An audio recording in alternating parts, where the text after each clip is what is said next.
In today's video, I'm going to teach you how to create a profit and loss statement in Zoho Books. To get started, sign in to your Zoho Books account.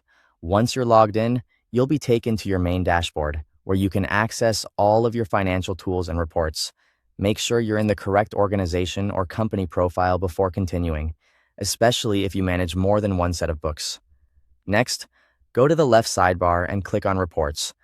This is where Zoho Books stores all of its financial and business reporting options in one place, making it easy to find the statement you need. From the report list, select Profit and Loss. This report is one of the most important financial statements because it shows how your business has performed over a specific period, including income, expenses, and overall profit or loss. Once the report opens, choose your reporting period using the Date Range dropdown.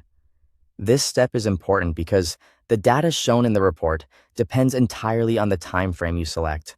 For example, you might want to review the current month, the last quarter, or the full financial year.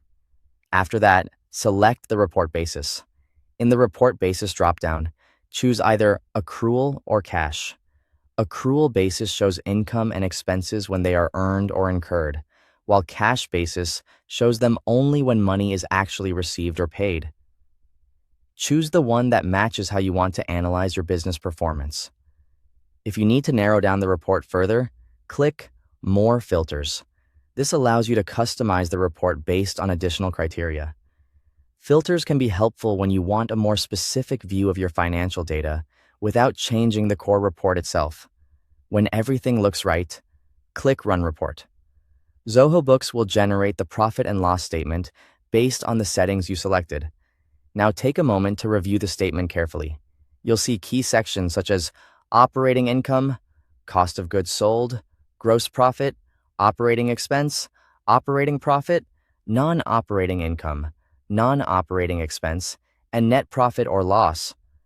These sections help you understand where your revenue is coming from, what your business is spending, and whether you are operating profitably. If needed, you can further adjust the layout by clicking Customize Report Columns. This optional step lets you modify the displayed information so the report better fits your needs. Finally, click Export and choose your preferred file format. Then save or download the exported report for your records, sharing, or future analysis. Thanks for watching.